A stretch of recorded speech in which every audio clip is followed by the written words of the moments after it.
Welcome to Cartoonist Kayfabe Show and Tell. My name is Ed Piskor. My name is Jim Rugg. Jim Rugg, printing in color is a fickle mistress, man.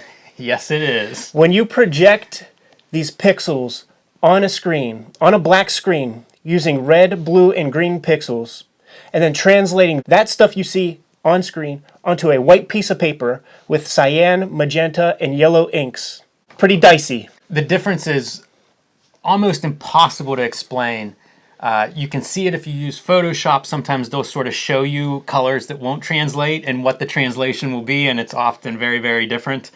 And just the fact that what you're seeing on the monitor might not be what I'm seeing on my monitor. That's true too. A lot of calibration tools out there to try to adjust this, but it's kind of a crapshoot. It's the reason we have proofs made, because there really is no substitute for actually printing it and seeing it on paper, because even the papers make a difference. And even the machines make a difference, man. Yes. You might be too generous in your fickle mistress.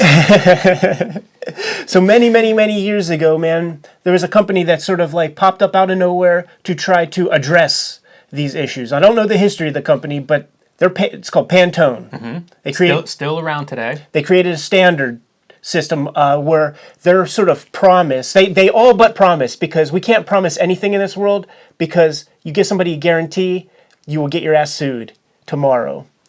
But this is about the best we got, man.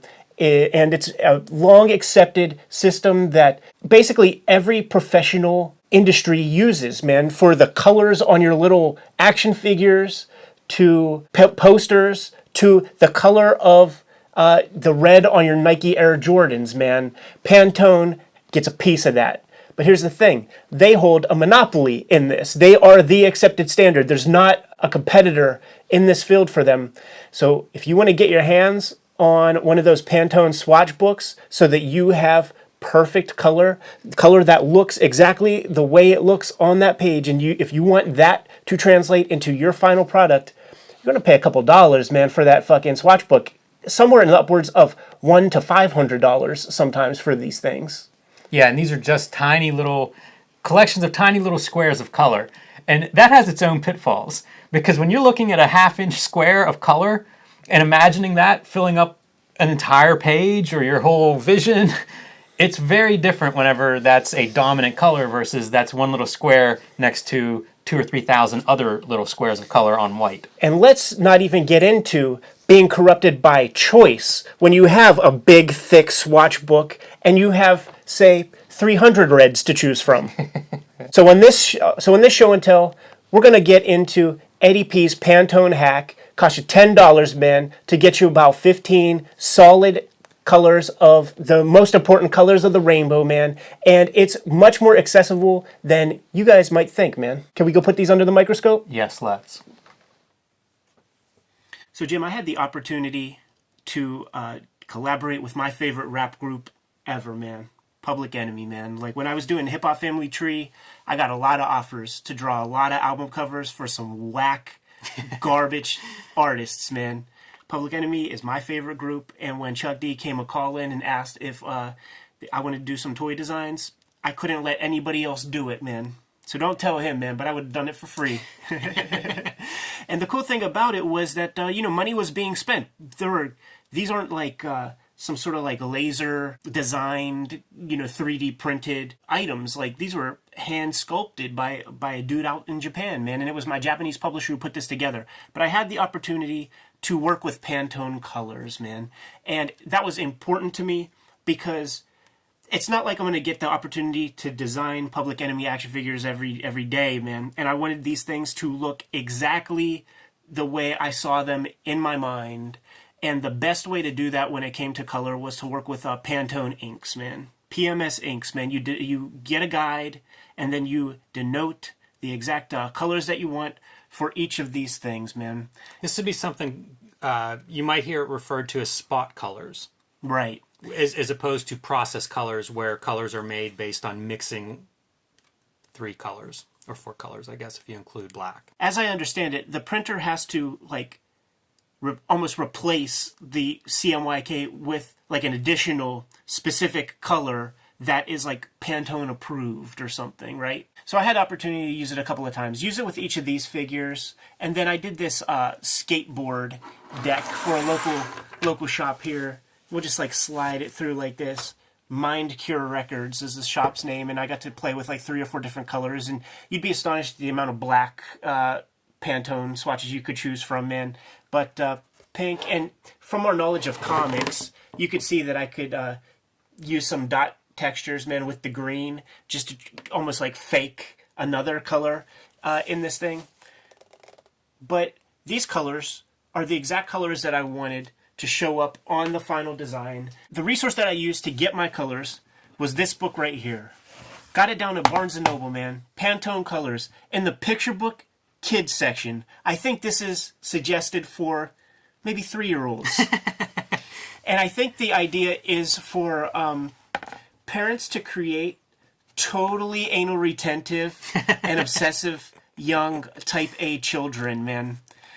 So you see the deal, man. Yellow, and then it has these variations of yellow with the basic Pantone number, man. So when you get a hold of those big swatch books of Pantone, they really can range from like 100 to 5. Like, they could cost as much as a PlayStation 4, these books, man. And I figured, you know what, I'm going to pick this up for $10 at the local Barnes & Noble and have 20 options for all the various colors. This is a great hack because it's so practical, and you're right, those Pantone guides are very, very expensive, and they fade over time. Like, you have to replace them. You don't get a lifetime Pantone guide.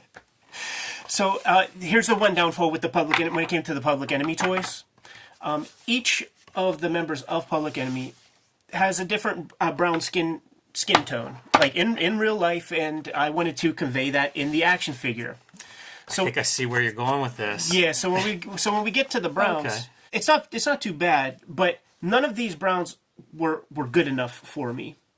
So I actually had to. Well, actually, there were a few that I probably used in my career. You know, I used Pantone 4 or 5 times maybe, and every time I used it, all that I needed was this little $10 book that you could get at any local Barnes & Noble, man. That's really great. One of the places that I used Pantone is we did a second printing. Ad House Books did a second printing of Street Angel, Princess of Poverty, and it's printed in 2 colors. It's printed in like a pink, probably a little bit lighter than this, and then purple.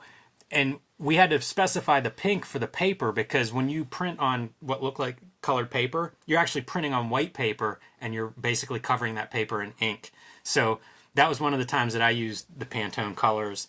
And I remember the printer, I believe, generated a few samples, you know, because there were pinks that we weren't sure about. And, you know, one of the problems with this system, in my opinion, is usually you have a swatch book where it's smaller than this. Your sample color is about half of that size. It's hard to imagine that as like a 2-page spread or covering paper completely in that color. It looks a lot different. Same as anybody that's ever painted a room in their house. It's the same deal. You see that little swatch at the hardware store. It looks a lot different when it's on 4 walls. So, you know, it's a very expensive and precise system, but even still it has its ups and downs, and really the more you work with it, the better adjusted you get. You know, you might print lighter if it's going to have a lot of coverage, for example. I have another set. Like, I bought this book twice, and I cut out each of the squares so that I can kind of like butt them up against each other and see what this like light blue would look like against this kind of maroon wine color of the hoodie there, man. So that's like another thing that I recommend, because if you just learn painting, there are weird blues in flesh tone that are not obvious there, but when you see them married up against like the flesh color, like it just looks like normal shading. So our eyes play a lot of tricks on us when it comes to putting colors together, and you might think certain things look good up against one another, but it's always best to color changes whenever it's next to another color, for sure. So I just wanted to share that little Pantone hack, Jim, because we have a lot of professionals that come through our channel. They seem to really be digging our process posts. This is an all-inclusive channel, man, and we're making stuff for everybody in this little universe of ours, man. But we have comics that we have to draw, so we're going to get back to that, I think, man. You guys know what to do, man. Like, subscribe, and follow the YouTube channel. Hit the bell icon whenever you subscribe, and it'll let you know whenever we have new videos available. We usually post between 2 or more per week. You can find our Cartoonist Kayfabe, read more comics, read more manga merch at our spread shop. There is a link in the description below this video. So we're going to get back to it. Jim blew the spot, but you guys know what your marching orders are. Read more comics.